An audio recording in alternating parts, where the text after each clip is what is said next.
to that point, there's been a lot of discussion in analytics circles about the lack of 5-on-5 scoring, and not just that, but like the lack of 5-on-5 opportunities. And the Leafs are just. I've seen people say, who are very intelligent people, the Leafs are worse than their record suggests. They are. That's every team with great goaltending. They are. They're going to be boring to watch. And when I look at this and I go, okay, you had 2 weeks ago, you had 7 forwards out of the lineup, and one of them was your 70 goal scorer, 69 goal scorer. Mm-hmm. And you don't have the center depth you'd ideally want, right? You still, I know everybody wants Minten to be great, and so do I, but count me as I'm impressed but not convinced. Oh, I thought last game was his best in the NHL. Yeah, Minten been so good. I love That's somebody who deserves zero criticism. Loved him. Listen, You're a piece of crap. Yeah. Okay. Why do you hate children? Let's get 20, 30 games into it, then we'll talk. Sure. Is my point. And that's unimpressed. Unimpressed. Adam Wylde. I said I was impressed. This is unimpressed with Adam Wylde. Where I'm just unimpressed about things. Hey, you know what, professional athlete? Here's what you stink at. But I think that the reason some of the numbers are showing that is because they took a lot of punch out of the lineup. Even a guy like, forget Matthews, even a guy like Calle Yarncroke, who was up until this point reliably counted on for 15 goals. 15, yeah. Ish. And James Myrtle mentioned in his column this morning that he may be gone for the year. We don't know. He might be gone until the playoffs. Sure, he might be. like it. They might Mark Stone him. Well, that'd be nice. I don't think Yarncroke's gonna just get plopped into the lineup. I think if he doesn't play before the playoffs, he ain't playing. Maybe not. I don't know. I don't know. Free Calle Yarncroke. Yeah. Free Calle Yarncroke. But my point in bringing this up is I would expect a team that goes through that type of injury attrition to have less than previous to last year's advanced stats. They also don't score as much as last year, and they're not going to score the same ways they did last year. And so if you pull that kind of punch out of the lineup, 7 regulars, you're going to see some stats that look bad. And the part that I feel like is being missed, you look at that in a vacuum, you're not mentioning the injuries. The other part that I think is being missed is they weathered it.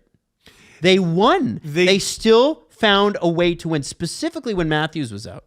They found a way to get the guys that we always talk about. Who are the guys that need to score? The core 4. The core 4. And you know who scored when Matthews was out? The core 3. All of them, regularly. Yep. I will say this, because I think you're right, but here's where they have a point. Coming into the season, I went, wait a sec, they have the exact same forward group, minus Tyler Bertuzzi, plus Max Pacioretty on his janky contract, and who else? Who did they add? Oh, Steven Lorentz. This forward group was supposed to take a step back, I think. And as I said, by design, it seems that way. Well, let's say Matthews scores 40 goals this year, which is an unreal season for most people. That's 29 goals you have to make up. That's you could go out and sign a $7 million player in free agency and be happy with them scoring 29 goals. I sort of flagged this as a problem before the season even began. Hey, how are they going to do this? How are they going to score goals? And the reason they've weathered it, I think, is really, really, really good goaltending, and their defense is better. Yep. But the goal scoring thing, I think, is a thing. It is a problem. It's a thing, but let's see everybody back and healthy. You may literally never see that. Is the problem? Okay, it's the NHL. But Yeah, then is that indicative of some sort of downward trend that means they're boring and bad, or is it this team has changed its DNA a little bit and you've had a ton of injuries? They had more injuries at one point than the Avalanche. The Avalanche were missing everybody. They were what, 6, 7 forwards down? Yeah. Yeah, it was Well, the Avs were 6-7 players down. The Leafs were 6-7 forwards down. forwards. What do you down. expect, Yeah, I man? know. Right. That with the lack of goal scoring thing, like you don't need to score so many goals when you're playing great defense and you have good goaltending. Like why can't that be their identity where we're a low goal scoring team, but the other two facets of the game, defense and goaltending, we're really good at that. Well, I think why the couldn't Craig Berube coach them into that team? The which he's rebuttal trying would have to been, do? though, that the rebuttal to that, would have been that the reason they didn't win in the playoffs was because their scoring disappeared. Yeah, but it's not that team anymore. You know, it's their scoring disappeared, but like now, what if our defense and goaltending is better than it was in those years? You know, like they can improve in that area. Defense for if they can't improve in the goal scoring, why not improve in the other areas? And I look at where they rank in goals for and goals against per game. For goals for per game, they're 23rd. You know, they're That's lower half of the league. Not great. But the goals against per game, they're third. But who are the teams around them? You got Winnipeg. They're actually second. My bad.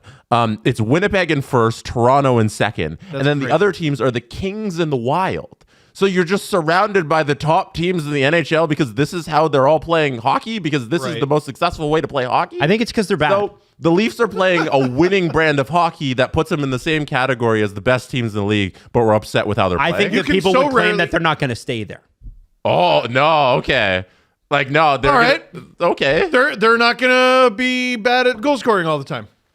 I can do it too. Yeah. So why don't you call me when that happens, and then we'll have that discussion. Because what I'm talking about is the reality of the team and what they're playing with right now. I can't magically just predict that they're going to stink in a month. Like, what? Last year, the Leafs had like 3 games. There was the game where they would come out and destroy their opponent, but then have to hold the fort, and they couldn't really. There was they come out flat, and then they have to score their way out of the pit, and sometimes they could. And then the most fun ones, gunfights, where they just goal. It is 6-6 heading into overtime. Yeah. Like, just can't hold a lead, can't stay down. Here we go, just slobber knocker pond hockey. And now they're actually playing like the hockey we watch in the playoffs, frankly. Yeah. They're playing playoff hockey from day one, and people are complaining. Yeah. Like, You must be fun at parties. the Battle of Alberta a few years ago, Oilers Flames, that would have been 2022. I thought 2 things while watching that series. 1, this rules. 2, neither of you are making the final. Like, it was really fun. It was really fun to watch, and neither team had a snowball's chance. Like, game 1, Flames go up 6-2. I'm like, well, Oilers are cooked. Oilers tie it. I'm like, well, Flames are cooked. And Oilers end up winning that series in 5. And then what happens? The Avalanche friggin' sweep them. Yeah. The Leafs have consistently played fun. I'm actually down for a little bit of boring. Oh, yeah. Also, I find almost, not all, but almost all brands of hockey fun if you watch closely enough. Hockey is a very entertaining sport, and it leads to like the first thing we talked about in today's episode, and the NBA versus the NHL. Like the NHL product is fantastic. All hockey is great hockey. I love a goalie duel. And I don't mean games where, like, you know, each goalie's facing 25 shots. No, it's not a goalie duel. I'm talking both teams are friggin' shooting the lights out, and neither guy can be beaten. Oh, yeah. Love a goalie duel. You're telling me you don't enjoy the Leafs playing a more physical brand of hockey? Teams don't. They haven't like adjusted their expectations yet. Like, one of the things that I think is helping Max Pacioretty crush guys is they're not preparing to be hit by Max Pacioretty No, I don't think they are. at all. Like, No, he the forechecks hard, too. Well, he's freaking huge. Yeah. Which you don't notice until he starts using it. No, there's just it's like your favorite food's Mexican, and you go to an Indian restaurant and you hate it because it's not Mexican. Like, they're both delicious flavors. They're just different. Does that make sense? Yes. Listen, it is my job to bring up alternative points of view in order to challenge. And it is my job to bring up food. But I would Compare say everything that to. I too disagree with those statements. But I think that there are, and we've talked about this on Sunday, there are some people that are not happy with the way things are going because it's different from the set philosophy from 10 years ago that the Leafs tried. All I asked for in the offseason was for them to change something. And I was looking at the roster. They changed the coach. The team has fundamentally changed. Personnel has changed too. Just not in the way that we all thought it might. What they were doing was not successful. It was not. Regular season, but no one cares. What they were doing was not successful. Let's have a look at something else. Early returns are good. Yes. Let's go. Yeah. And good goaltending too. I mean, you're allowed. Maddie, if you want to bring up You're not, though. goals against per game, the Leafs actually are tied for the league in goals against per game. But Jesse, they don't score enough at this specific one thing that I think they should. A 4-way tie. I didn't even realize this when I was looking Holy at just shit. the order of goals against per game. It's a 4-way tie for first with the Jets, Leafs, Kings, Wild are all 2.55 goals against per game. Wow. And then you go down the list. It's Dallas at 5, New Jersey at 6, Washington at 7, Edmonton at 8, Vegas at 9. Amongst those 9 teams in the top 10 in goals against per game, there's not a bad team in the bunch. They're all above a 600 points percentage. And that's not the same thing you can say about goals for per game, where you have the Lightning there at 2nd, who are below 600 in points percentage. And you also have the Blue Jackets at 8th, who are below 500 in a points percentage. So goals against per game seems to be more indicative of the best teams in the league. Jesse, So, have you considered that? I don't know. Just a quick look also, at some stats. Can I have a quick look, since you have that stat sheet Sure. up? I'd love to have a look at power play percentage, because I think it's so interesting. The Leafs power play has not been, it was not setting the world on fire to start. They're in 20th in power play. Yeah, they were last for a big chunk of October. People are talking about, what they could be doing at 5-on-5, and I totally understand that. But if that power play regresses to the mean. There you go. Shut up. You know how many people have sent me very lovely messages going, here's what it means. I know what it means. I just think it's stupid. But regresses to the mean, I'll use your terminology, and it goes to 23%. It's 2024, guys. We're in the feelings. 23%. Adam feels like it's who's wrong. At 23%, Jesse. What? Let's go up a little bit. Who's at 23%? 23% would be pretty high. You get into the top 12. I would expect I expect the Leafs to be in the top 10 in power play. Oh, that's even more. Well, You that's gotta get 25%. You got a 25, yeah. Imagine where that puts them in the goal scoring department. I know we were talking about 5-on-5 goals versus 5-on-4, but power play goals traditionally, as far as I remember, still count.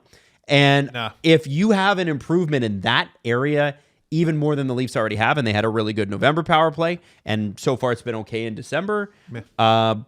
I don't know. There's work to be done in both categories. You can say that they're 20th in power play percentage, and they are 23rd or 22nd in goals for per game. There's work to be done in both areas. Why haven't they won the cup, though? It's December 13th. Jesse, They can work on that from here on out. Jesse, help me out. I want to see something. So can you arrange the top power plays in the league? Real quick. Yep. So, okay, there's 2 teams above 30%, which seems insane. Which are the Devils and Jets for anybody listening. There's 7 teams above 25%. Can you go to last year's season total? I can. I want to see how many teams were above 25%. Oh, shit.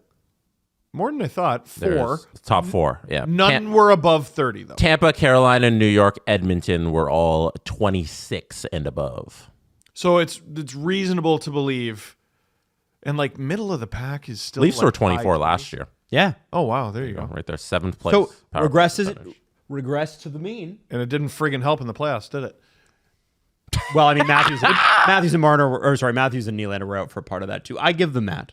Schedule doesn't care. I don't give it to him. No, fine. Schedule doesn't give a fuck. Steve doesn't care. Steve doesn't give a shit. You got to win with the Facts don't care about your feelings, right? Nope. Right? Steve Shapiro over here. Whoa. Right? Hey, now.